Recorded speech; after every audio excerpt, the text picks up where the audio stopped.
تعال لا تنام المنايم، اسمع الطراقيع. طين العالم طين. اكو ناس تبتز، انت ما شايف افاده نور، جايبك بيها فلان، جايبك بيها. زين. وهذا قدام عالم طبعا، المحكمه والمحاكمه علنيه، يعني صاحوا بالقاعه مال المحامين. بدات المحكمه مال نور، المحامين اللي هذا خلي يجون، الجهات القانونيه خلي تجي، واي واحد خلي يجي. صح القاعه هي ماشيه هواي بس مفتوحه، فجيت انا لان هي محاكمه علنيه. محاكمه علنيه ويقرا بافاده نور السريه اللي ما حد سامحها. اوكي. شنو تتضمن؟ بلاوي واحده. 2020 استلم الكاظم الشهر الخامس. اي. مكتب رئيس وزراء عباره عن بوق وسرقه. الله الله اللي هم يبيعون شرفيات علينا، ويصوروها عليه شريف. قلت هذا واشين، هذا شريف لو كلاوتش. يعني بس رشوه رائد حسب اعتراف نور 497 مليار. هاي بالافاده. بالافاده. نقول حكي كذب، نقول له يسقط. عوفوا هذه الافاده مال نور، اجوا شهود. اي. يابا ايش قد رشوه رائد؟ منو سلمها؟ قال واحد محامي مال نور، انا وكيل مال نور، انا سلمت له، اعطوني مبلغ سلمته الى رائد جوحي، سلم عنا فلان. يا تاريخ الفلاني، بيا ساعه الفلاني، بيا مكان الفلاني. نفس افاده نور بالضبط. 497 مليار دينار رشوه رائد جوحي على سرقه الامانات الضريبيه. هاي الكاظمي شو مسوي هو ومكتبه؟ الكاظمي نفسه يدز عليهم بالليل، ويدز على نور زهير، ويدز على الاطراف المعنيه، لا سووا له مشاكل، اخذوا بالتساوي. متنافسه الشركات بيناتها. نور زهير شو يقول؟ يقول انا بالبلش اشتغل، شاطر انا بهاي المهنه، ومرتب اموري ويا علاقتي قويه، هيك بالافاده. علاقتي زينه برائد جوحي صديقي، ورتبت اموري. يقول هناك دخل لي حسان، دز لي واحد احمد الصراف، اعطيني 25 مليون دولار. قلت له ما انطيك. يقول خربها عليه حسان. راح حسان منو؟ حسان وزير النفط. وزير النفط. هاي بالافاده احكي. بالافاده. يقول خربها علي. يقول انهم دخلوا لي اثنين. شوف الابتزاز. يقول انا تعرضت الى ابتزاز، وكل الابتزاز هي من شبكه الحكومه نفسها. هذا الحكي هي حكومه لازم الدوله، وتمثل العراق بالمحافل الدوليه، والبيجات باسمها، والوزراء والدوله والسيارات والجكسارات والسلطه والترددات والدنيا كلها له. يقول دز علي. اجاني عبد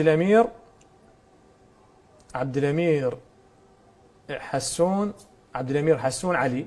زين. ومحمد حسون علي اخوان. قالوا احنا دزنا عبد الامير علاوي وزير الماليه. هسه هو يقول انا ما حكيت ويا علي عبد الامير، حكيت ويا ذول الاثنين. قال يابا تنطينا مبلغ 130 مليون دولار حتى تكمل الصرف مالتك. يقول قلت لا ما اعطيك، انا مرتب اموري ويا رائد جوحي. هاي افاده نور. يقول قالوا بسيطه راح تتعرقل. يقول واذا كل سحوباتي تعرقلت. قام وزير الماليه ما يمشيها.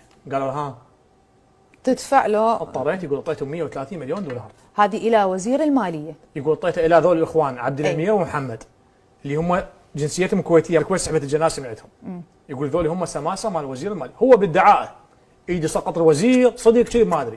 جابوا الشهود. يابا ايش منطين انتم ذولي عبد الامير ومحمد؟ قالوا منطينهم 130 مليون دولار.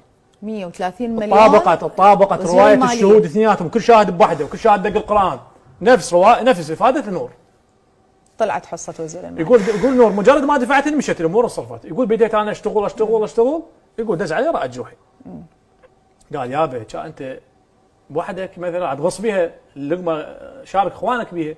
يابا شنو الموضوع؟ قال له احمد نجاتي سكرتير خاص لرئيس وزراء. اوكي. هذا هو عراف سرقه احمد نجاتي.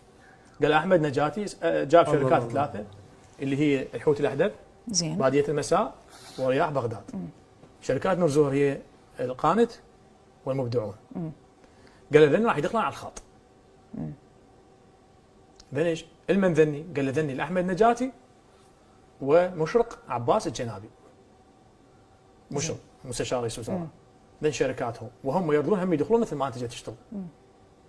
يقول بعد انا بلشت اشتغل، اول ما علمتهم يقول بديت اظهر لهم الصكوك مالتهم ما يعرفون، الى ان هم شقوا طريقهم. يقول انا سحبت 114 صك وهم سحبوا 245 صك، 145 صك بمجموع 3 تريليون و800.